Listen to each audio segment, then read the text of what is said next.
Soya mokili, Nzambe ozali nyonso ya mokili, Nzambe ozali nyonso ya mokili, Yesu Yesu, Nzambe ozali nyonso ya bana Kongo, Nzambe ozali nyonso ya bana Kongo, Nzambe ozali nyonso ya bana Kongo, Yesu. Kembo na Yesu, Kembo na Oyaza Emmanuel, le même Jésus-Christ de Nazareth, Topesio, le Kumu Nzambe, Tozongisi, Matondo, le Kumu na yo, Po Ozali Jésus-Christ de Nazareth. Oza Oyasali Likolo, Pena Mabele, Nyonso, et Salamina Mokili, et Salamina Yo Moko. Au nom du Père, du Fils et du Saint-Esprit. Merci Seigneur, par ta gloire, je te glorifie, nous te glorifions, nous te sanctifions. Et nous te glorifions aussi beaucoup pour la journée, le temps de notre maman. Toutes les mamans dans le monde sont bénies. Tu les avais honorées, tu les avais donné cet amour grand de ta part, que tu les avais montré jusqu'à aujourd'hui, que vous êtes leur Père, vous êtes leur Dieu. Nous te remercions pour cette grâce à nos mamans tout entières. Nous te remercions parce que tu nous as rendu cette grâce. Parce que nous venons des mamans. La multiplication sur cette terre vient des mamans. Jésus-Christ de Nazareth, qui est venu comme le Fils de Dieu, il est né d'une maman qui s'appelle Marie. Hosanna, Hosanna, nous t'implorons le succès. Nous t'implorons de toi-même, Seigneur. Tu es un Dieu de la justice qui aime ta justice. Un Dieu de l'épée puissante qui est venu élever l'Israël nouvelle, qui est venu sur la terre, qui a été enterré, qui a été condamné par les uns les autres. L'Afrique qui a été devenue la poubelle des uns des autres. Aujourd'hui, tu es venu enlever les ruines et reconstruire la tente de David. Kembo na royaume ya David. Kembo na royaume ya David. La génération présente est passée et nous commençons à vivre la génération nouvelle. La génération nouvelle que tu es venu à ton fils Elisée, Emmanuel, David. Tu es un avec lui. Tu es toi-même aussi Emmanuel. Tu es un juste Dieu. Un juste qui se voit dans de multiples façons. Parce que tu es Dieu. Nul ne peut te comprendre. Même dans le royaume, il ne te comprend pas. Pas encore. Parce que tu es un Dieu puissant. Un Dieu de mystère. C'est par la foi que nous te comprenons. C'est par l'amour que nous te comprenons. C'est par notre détermination, parce que nous portons aujourd'hui le corps de l'Esprit Saint. Et il y en a d'autres qui toujours continuent à porter leur corps propre. C'est pour cela qu'ils ne comprennent pas la valeur de notre Dieu sur la terre. Hosanna, Hosanna, Hosanna. Je t'implore la vérité. Nous t'implorons parce que tu es un Dieu de points, un Dieu d'accomplissement.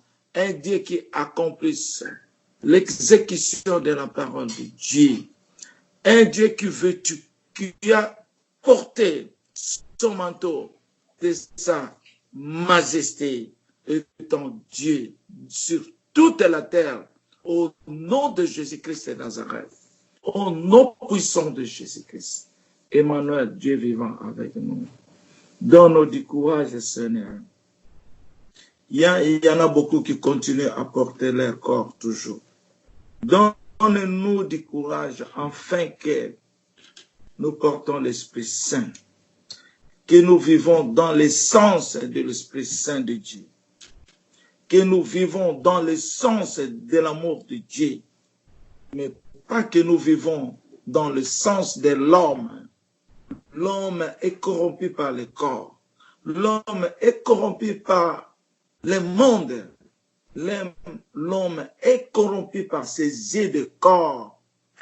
L'homme est corrompu par ses oreilles de corps qui manifeste la corruption dans son cœur. L'homme, Seigneur, toi aussi tu es homme. Tu es venu comme homme. Tu es né comme homme.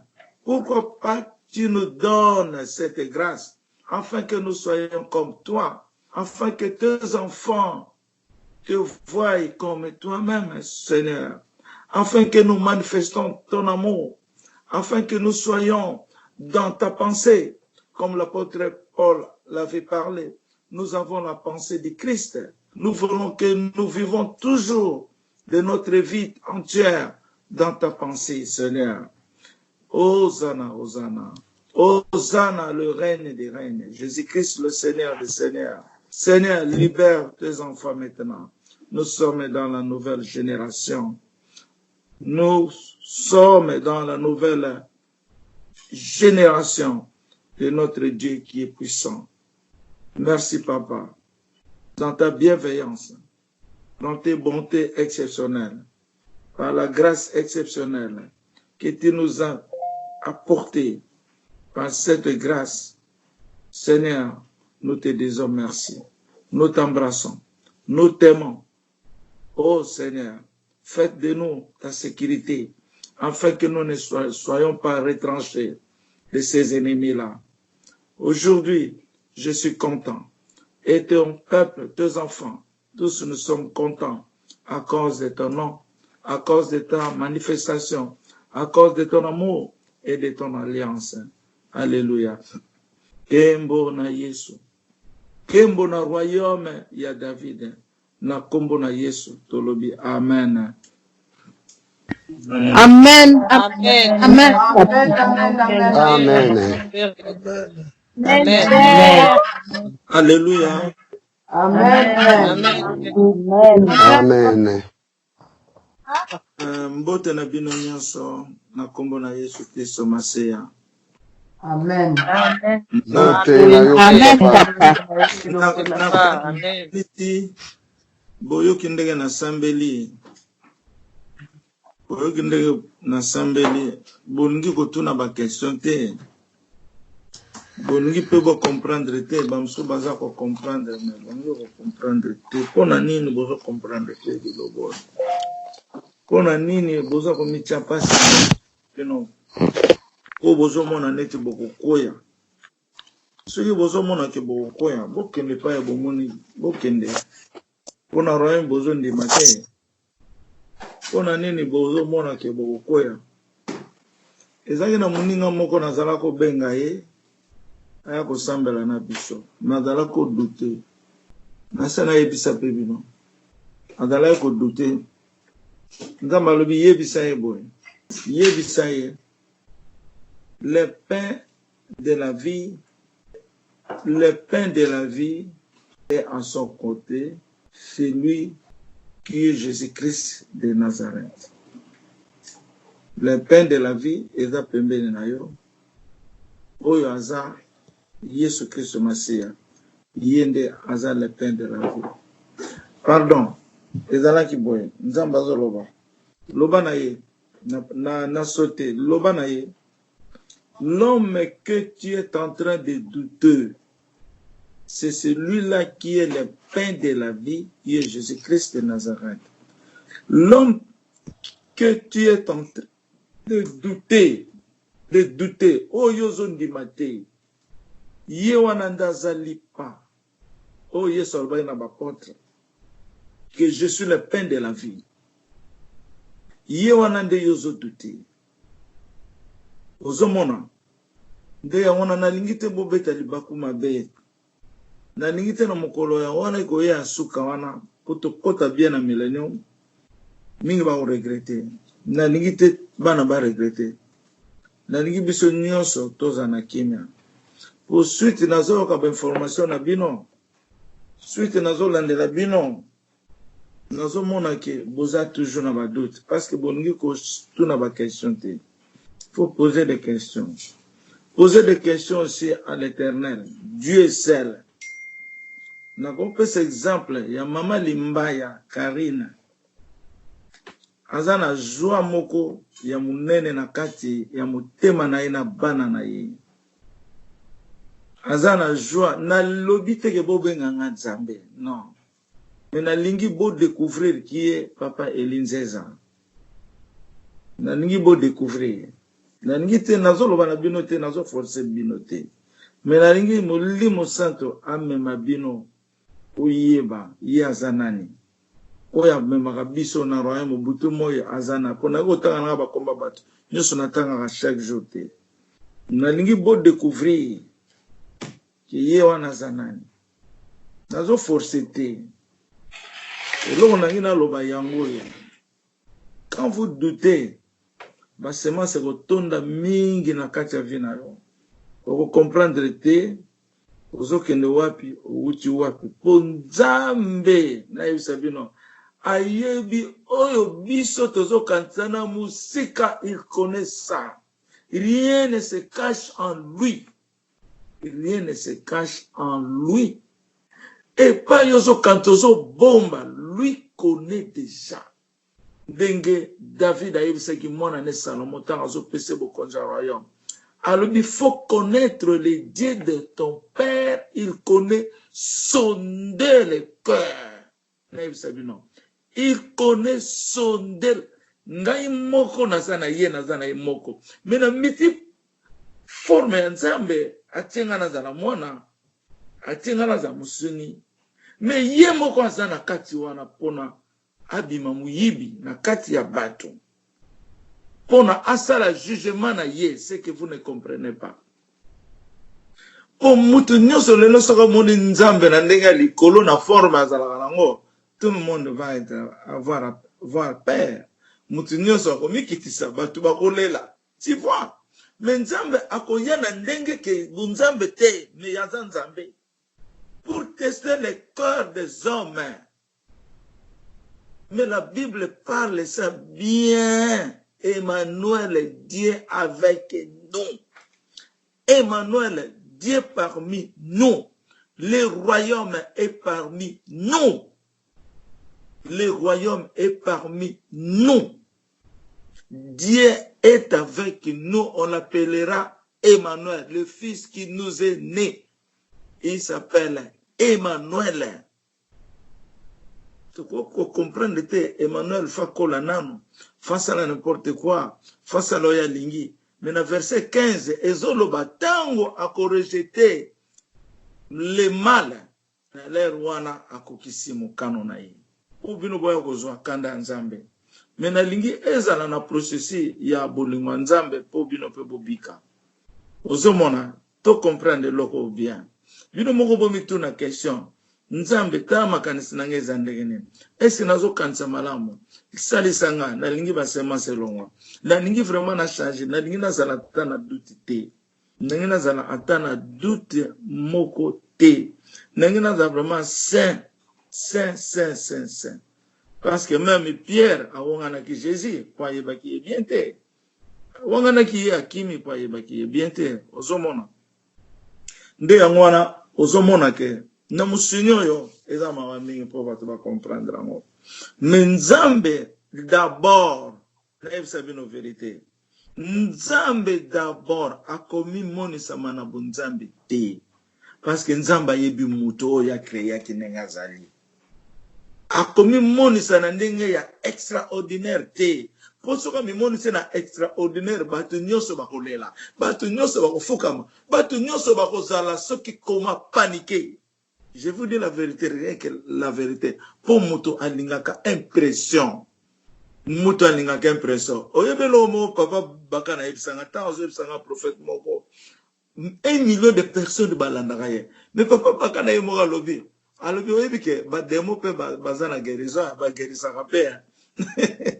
Osomona parce que nde ya mwana muto. Iso boyo kateke yaso guérir bato. Mais biso na kati ya royaume de to yebi. Biso na kati ya royaume na foi ndeto yebi que guérison za na royaume. Mais batalibanda ba yebi angote, bazo yoka ngote, po tozo sala propagation nango te toza ko publier yango te oyo biso tolobaka na réunion tosambeli totie ke na nani ozomona. Donc biso toyebi kosambela parole, ce qu'on appelle la parole, mais mutu aza fatigué alingi liloba te po ezoningisa ye nzoto te, liloba ezosala ye eloko te, mais liloba wana eza moyibi na pembeni na yo. Cette parole eye na ndenge ya voleur na pembeni na yo. Alors faut tozala na attention mingi ndenge David alobaki na mwana na ye. Faut connaître le Dieu de ton père parce qu'il connaît sonder le cœur. Ngai moko na yebisaka bino soki na kundela motema na ngai lingi tengama nalobi nzambe na lingi makambo te nazobanga na ngai yo po motema lingi memanga motema ngo memoneni c'est la chair parce que musuni pe elobisaka biso ekokolobiso bandoto ekokolobiso n'importe quoi, la chair que nous portons. Alors donc faut tozala na attention mingi po bilo mosusu na yoki lelo nasepeli nango ata muketi. Nasepeli nango ata muketi. J'aime beaucoup que j'entends la vérité pour tout changer. Et nous le battre na siliki to nini non. Mais nasepeli te po mawa eza na bino bozomona te que nzambe bozolelisa ye. Comment vous ne pouvez pas comprendre? Nazo forcer bino te bobe nga nzambe. Maman mo yatanga benga nga nzambe na benga ki na ebise laissez ces histoires. Nzambe moka ko promettre ngaye. Ce n'est pas ça que Dieu fait ça maintenant. Mais est-ce que nzambe moka zolo bango te? Est-ce que bino nde bozolo bango? Nzambe moka ta zolo bango na mama Ntimba. Nzambe moka ta monisi yango na mama Limbaya. Nzambe moka ta amonisi yango tamso toloba na dona ba mama oyo mwana na biso mwana mama Matondo à l'âge de 22 ans nzamba lobeli ya yoki penza kitoko awuti na Facebook azotala kaka ba vidéo tout ça n'est pas n'importe quoi na lobi tika biloko na cette génération est passée eza de société. Est-ce que aza mwana mwasi aza mwana mobali Dieu peut parler à n'importe qui osomona nde yangwana. S'il vous plaît, tout ça, je pense que tant on l'air oya, et vous allez mawa trop, et vous allez mawa. Na limite au bukana, s'il vous plaît. Nazolo bana songolote. Nazolo ba pena ngai moko ponga moko pena banga kata musuni. E kotsa nga mo muke kotsa nga me papa na nga telemela ngai. Tango na solo na bino, bomona ndenge nini Seigneur a manifesté sa présence na ye et pas na ngai. Bomona ngo. Lui il porte ce corps. Lui et l'esprit, il porte ce corps. Ce corps et l'esprit devient un. Nga mona nenga kota kana nga nenga bima. Tuzana batemo bazé belé. Comment to koki ko changer te? Na pesa kabino de kombo. Nzamba lobi. Biso nyonso tokota na kati ya Emmanuel oyo azali papa Eli Nzeza. C'est la révélation. Je ne peux pas mentir. Jésus lobi. Tant on a solo bana Yesu, benga bango baya na nzela yo lingi baya. Punga imoyete. Alobi jamais nzela ezakaka moko. Mwinda ezapekaka moko. Oyo akoyokela yote ezalokola yokelinga Yesu te. Aponi lifelo na ye. Aponi lifelo na ye. Pour Nzambe aza toujours fidèle comme moi na ye. Nzamba kozalaka jamais a changé position na ye. Ce que Nzamba lobi langa na fandison na trône na mabele na trône ya Jésus-Christ na fandison na trône. Est-ce ngam toloko langa na musuni na zoloba na musuni. Naka no fana na trône ya Yesu Kristo. Naka no fana na trône ya Nzambe. Ngana no fana na trône na Nzambe. Salut mukili. Est-ce que vous ne comprenez pas? Tant enfant tinga na trône alobi na ngani. Alobi yozali na fandisio na trône ya Jésus-Christ na mabele. Ozali mokokisami. Est-ce que na musuni na nga omona nga buna oza mokokisami? Ozali mokokisami alobi na nga marche en amour. bolingonde na tangisaka batu mikolo nyonso.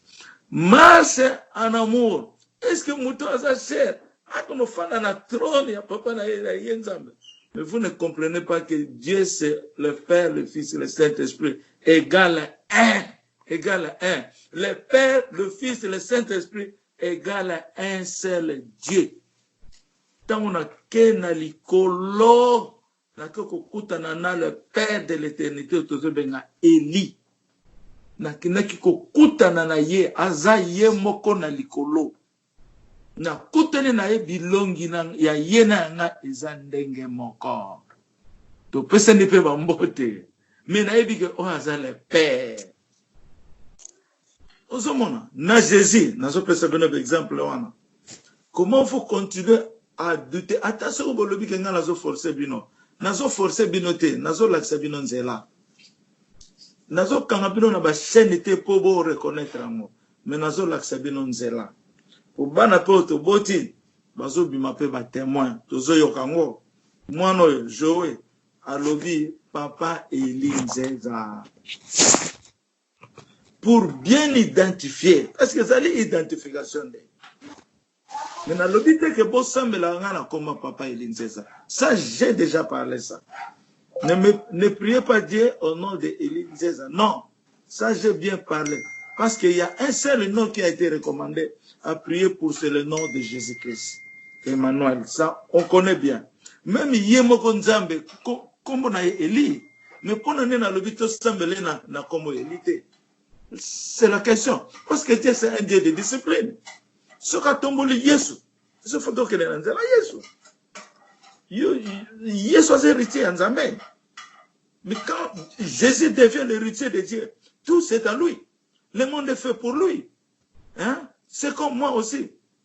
Hein? Ce qui Yesu a lobi nangai. Nyonso oyo ya Yesu eza Eli Nzeza. Ingolo banini. Na yena mabele. Pour Jésus-Christ. Nyonso oyo Yesu asali eza Eli Nzeza. Est-ce que vous ne comprenez pas ça?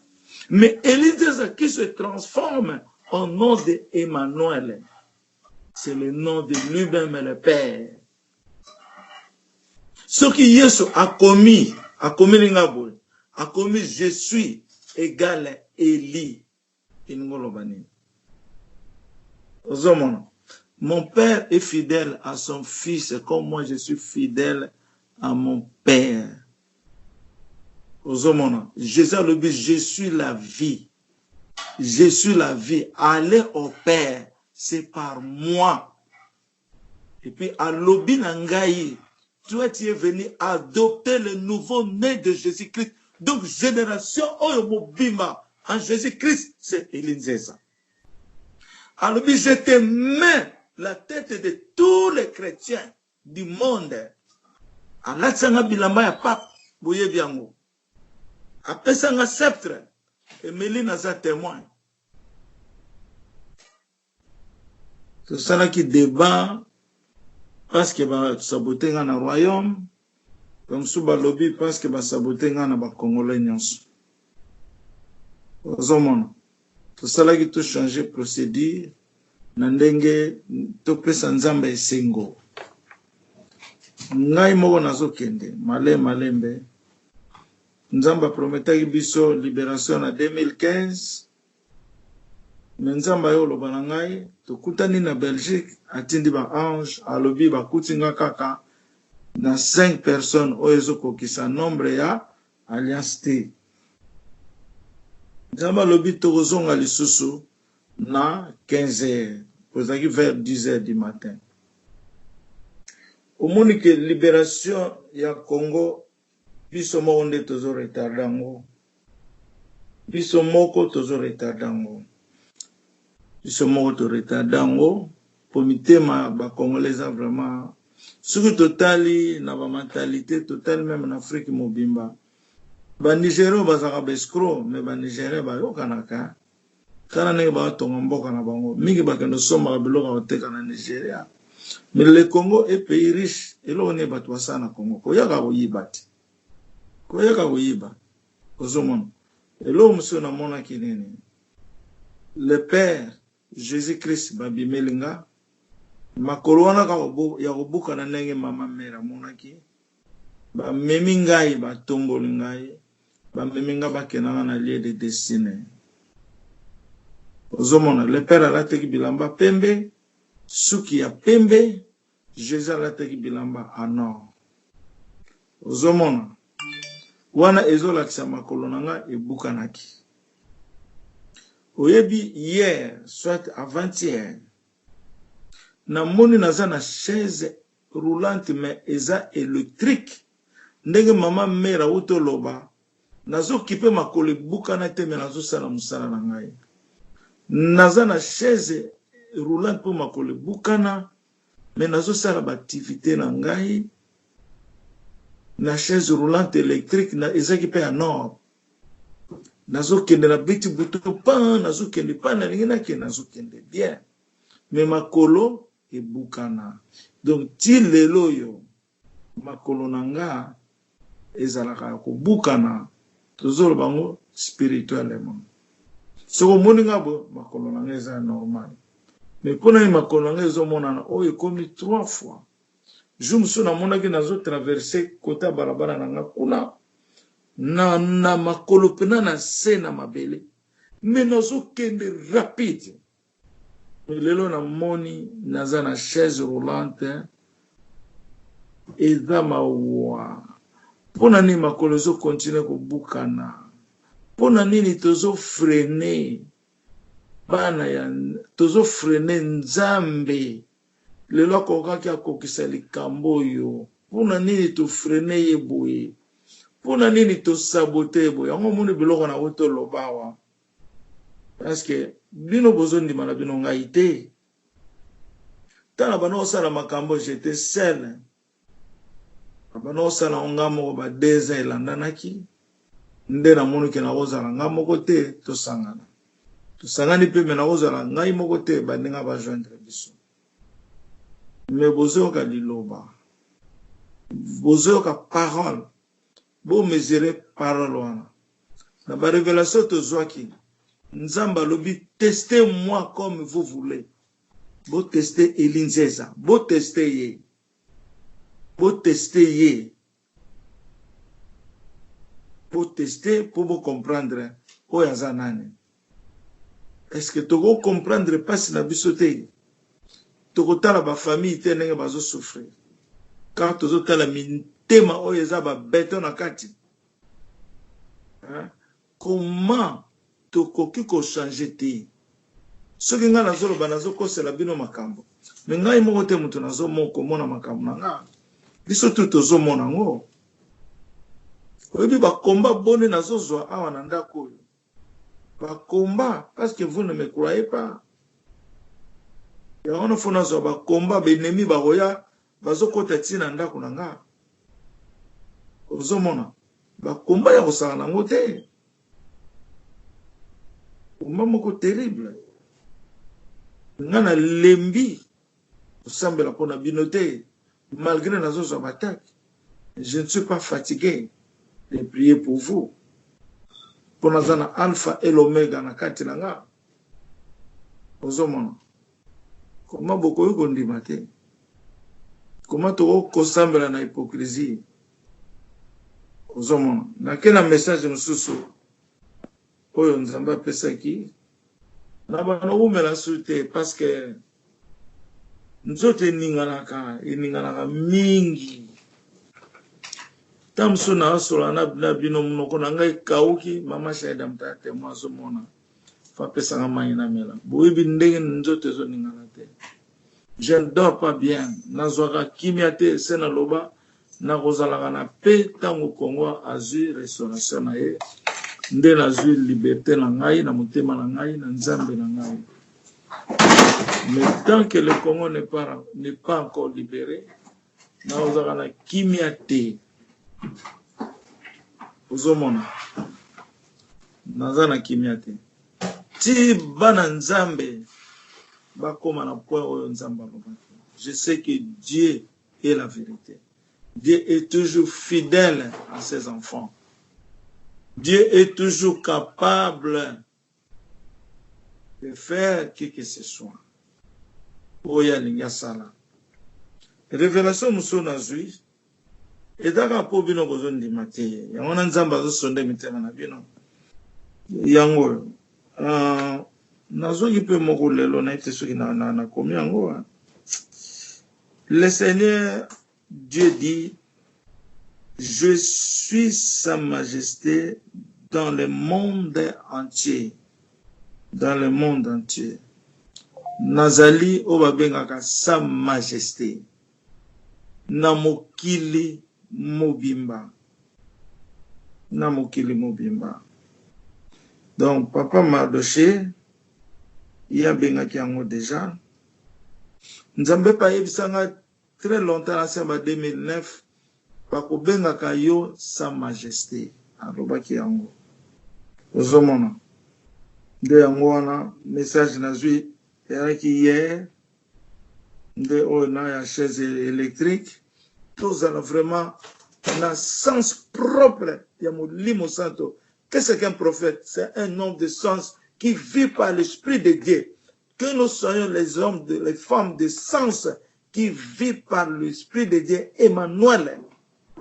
Parce que Emmanuel a eu pour nous conduire le monde dans la justice de Dieu. Et celui-là, c'est une personne que Dieu a choisie. Que Dieu, il n'est pas un homme, c'est un esprit. Bokomona soko bozo solo na ngai bokomona ndenge nzamba azala na ngai bokoyeba oyo azanani ngapena nga ko tombola Yesu Kristo maseya nga ko tombola ye nasambela nani to sambela nani ozomona nde yango wana tozana toujours na loyauté ya koyeba et pas tozokene pas tozokoma mais ama wa mingi si je continue à marcher avec la chaise roulante. Ce n'est pas bon, les amalamoutes. Toujours peut s'ensemble retard. Mais nzamba loba ki jour wana, to landa ki en botanga ba révélation. Ngana zo bosana te. Aloba ki biso to commune sika esengela kite. Parce que amoni ke toza na tesena. Donc azo mona ke toza ko réussir te. Ezo tia biso bien te poto réussir. Ndamba zo mona ke tozo ko comprendre te ou bien tozo ko kate. Mais nzamba lobi la puissance divine et ko komisa biso na point oye alingi to koma. Po nzamba ko tala sous forme ya mutute. Nzamba ko tala sous motema mabe ya mutute ya batute. Nzamba zo tala siko plana ye. Makamo o jo auto yebisa biso. Dieu ne voit plus, mais il y a un jugement. Il y a un jugement, ne faisons pas l'erreur. Il y a un jugement. Mais pour la plein ensemble, Dieu ne voit plus nos cœurs. Fini. Azota la montée. Nzamba azota la bana pe misusu. Oh, mitema na bango bongo ma baza bana mike. Baza la paix sauver. Même dans la chair, il y a des enfants qui souffrent au Congo. Nzamba azota la mukile kufi, mukile za obeba. Ezra na bamindele. Le monde est fini. Hein? Le monde est corrompu. Nous avons l'équipe, pas l'équipe. Nous avons qu'il faut sauver. Il ne voit plus comment on peut changer nos cœurs. Il voit maintenant son plan. Mais il y a un jugement, n'oublions pas. Il y a un jugement dans la promesse de la vérité, qui est l'Esprit Saint et le pardon. C'est ça la promesse que nous portons dans l'alliance de l'Éternel Jésus-Christ. Alliance, nous avons mais Nzambe a rechangé mboka na ye. Il y a des générations qui viendront na accomplissement oyo na génération auto bandi ya sika. Il y a des générations, il y a bana obatu bakobot. Pona nini Nzamba to atombole ba mama lobi. Pona nini. Soki toke na Esaïe. Papa tangela biso. Je lis au nom de Jésus-Christ de Nazareth, Emmanuel. Esaïe 48, versets 19 à 20. Ta postérité serait comme le sable et les fruits de tes entrailles comme les grains de sable. Ton nom ne serait point effacé, anéanti devant moi. Sortez de Babylone, fuyez du milieu des Chaldéens, avec une voix d'allégresse, annoncez-le, publiez-le. Faites-le savoir jusqu'à l'extrémité de la terre. Dites, l'Éternel a racheté son serviteur Jacob. Amen. Amen. Na quand eza français moko trop clair que Nzamba zoloba na 19 ta postérité serait comme le sable. Pour Israël bakufi mingi. Israël faut grandir mokili. Il fait comme Siganyos à toute l'extrémité de la terre. Non ekokisamite. Ekokisami na noté. Et le fruit de tes entrailles comme les graines de sable encore. Ton nom ne serait point effacé, anéanti devant moi. Kombo na yo otozobenga Israël. Eko sila te, eko zale effacer devant l'Éternel qui est avec nous aujourd'hui. Yango na Nzambe na Yesu Masiya aye kozwa privilège na ye ya libela na libela. Toko bota lokola basable yango na apamboli ba mama ki bino nde bo multipliaka mokili. Une nouvelle génération qui vient maintenant, hein, oyezo ya et cause la différente avec la génération passée. Biso toyo kotonga fondation pour la génération de génération oyezo ko ya. Alors photos à la pena ba bien pilier soudé lokola kutu ba soudé te lokola et botama ndenge wana. Mais tozala na ba fantaisie te, na ba ngeli te. Non, po ngeli silaka. O eza ya mokili silaka ti. Yango wana totangi ba verset Bible. Nzamba pamboli ba mama nyonso ya mokili mobimba. Eza esengo. Nzamba zosala mokili ya sika. Tokanisi ko pambola ba mama oneza pamba ezaka ka blague et l'homme sous na lobaki te peut-être lobby ba maman en vérité pensant la rapé fête na bango tobe yango Mother's Day en anglais, la fête des mamans ezalaka nango déjà. Mais ma question, nani a créé qui la fête des mamans? Qui a fait ça? Ezaki ndenge basalaki mbotama ya Yesu batiango le 25 décembre. Qui a fait ça? C'était la catholique. Ezalaki nzambe te. Oyo pe basalaka ya ba mama. Eza musuni. Eza nzambe te. Pour Satan, musala na ye kolele la nzambe avance. Mais asalaka ne lokote. Esa le lokote. Feti ya ba mama fezala na bénédiction, fezala kitoko, fezala bolingo bien, pe ba mariage ezala soudé. Ozomona. Mais oyo nzamba saleli biso lobi. Apamboli ba mama. Atomboli ba mama. Apesi ba mama valeur na bango. Na mokilo ye alingaki mingi oyo asali. Atomboli bino ba mama. Po église ya Nzambe monisami. Oyo ya Nzambe etikali feti ya libela. Chaque année toko fetaka yango koleka oyo tozomona oyo ya la chair uto leka ezata na lipamboli moko te. Mais oyo eza na lipamboli mapamboli sali nguya eza na kati wana toko vivre yango. Lelo tango tobandaki ko fêter naissance ya le 8 janvier na bandaka na nga mona bino pe na ba mama na nga ba papa na internet wana boye. Mais ane oyo